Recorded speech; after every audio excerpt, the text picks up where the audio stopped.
Assalamualaikum warahmatullahi wabarakatuh. Alhamdulillahi rabbil alamin. Wassalatu wassalamu ala asyrafil anbiya'i wal mursalin wa ala alihi wa sahbihi ajma'in. Amma ba'du.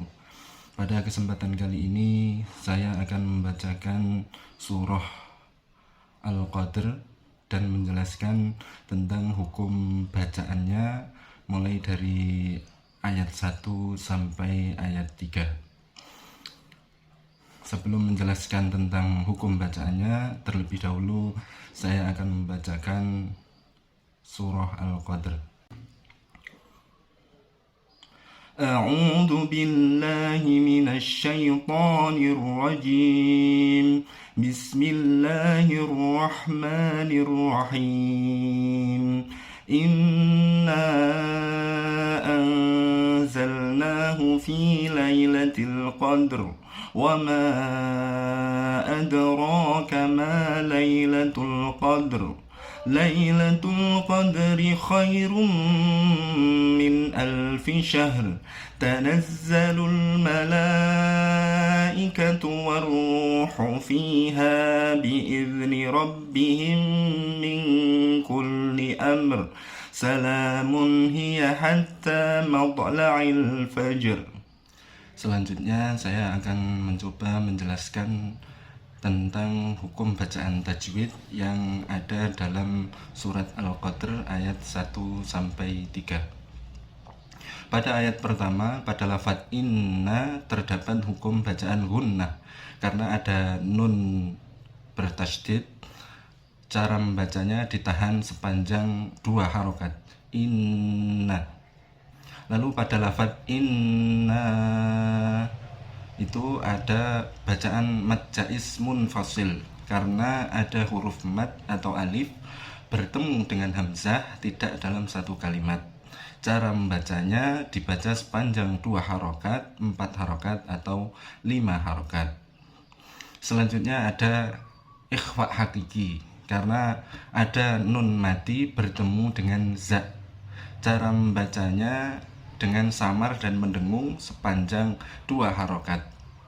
Lalu pada lafadz anzalna terdapat bacaan mad tabi'i atau mad asli karena ada huruf na yang berharokat berdiri, fathah berdiri atau fathah tegak.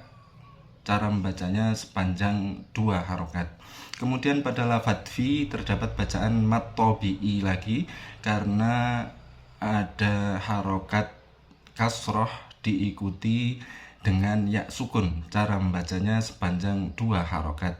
Lalu pada lafadz lailati terdapat bacaan mad layin atau madlin yang berarti lunak karena ada ya yang berharokat sukun didahului oleh harokat fathah pada huruf lam.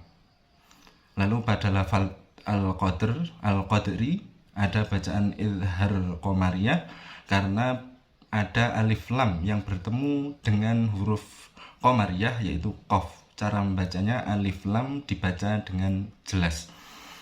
Lalu selanjutnya ada bacaan qalqalah sughra pada lafadz al-qadr karena ada huruf dal yang berharokat sukun. Cara membacanya dengan cara dipantulkan tetapi tidak terlalu kuat. Al-qadr. Lalu pada lafadz Al-Qadr juga terdapat bacaan ro' tafkhim karena ada huruf ro' yang diwaqafkan dan didahului oleh huruf dal yang berharokat sukun dan sebelumnya ada huruf qaf berharokat fathah. Ro' tafkhim dibaca tebal.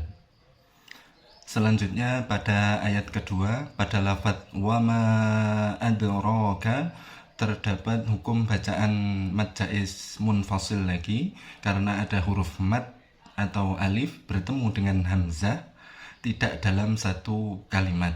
Cara membacanya yaitu dibaca sepanjang 2 harokat, 4 harokat atau 5 harokat. Selanjutnya ada bacaan qalqalah sughra karena ada huruf dal yang berharokat sukun. Cara membacanya dengan cara dipantulkan tetapi tidak terlalu kuat. Lalu ada bacaan mad tabi'i karena ada harokat fathah berdiri pada huruf ro, dibaca 2 harokat. Selanjutnya ada bacaan ro tafkhim karena pada huruf ro berharokat fathah. Ro tafkhim adalah ro yang dibaca tebal. Pada lafadz ma terdapat bacaan mad tabi'i lagi karena ada huruf mad yaitu alif yang tidak berharokat, dibaca 2 harokat. Lalu pada lafadz lailatu terdapat bacaan mad layyin atau mad lin yang berarti lunak karena ada ya yang berharokat sukun didahului oleh harokat fathah pada huruf lam. Pada lafadz al-qadri ada bacaan izhar qamariyah karena ada alif lam yang bertemu dengan huruf qamariyah yaitu qaf.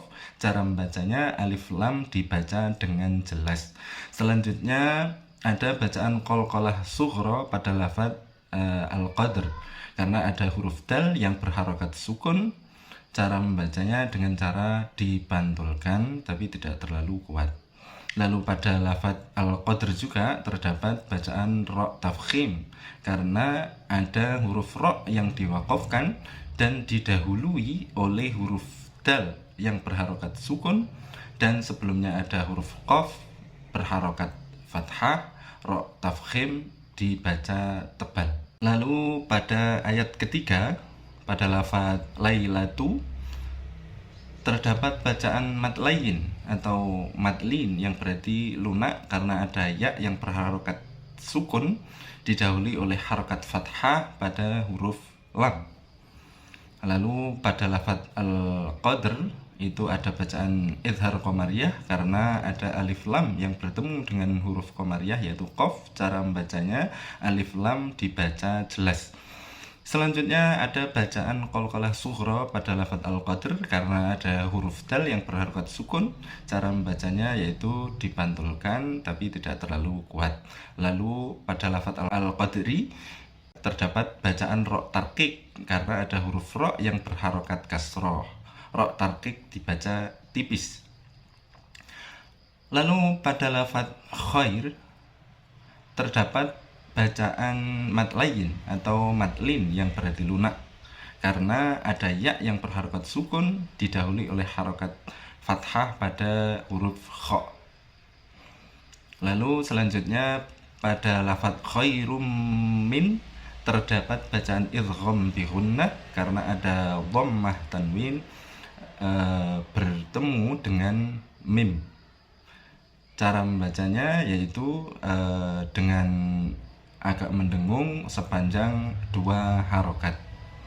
Lalu pada lafadz min alfi terdapat hukum bacaan izhar halqi karena ada nun mati bertemu dengan hamzah. Cara membacanya jelas dan tegas. Selanjutnya pada lafadz syahr terdapat bacaan ro tafkhim karena ada huruf ro yang diwakafkan dan didahului oleh huruf ha yang berharokat sukun, dan sebelumnya ada huruf shin yang berharokat fathah. Ro tafkhim dibaca tebal. Demikian yang bisa saya sampaikan. Kurang lebihnya mohon maaf. Assalamualaikum warahmatullahi wabarakatuh.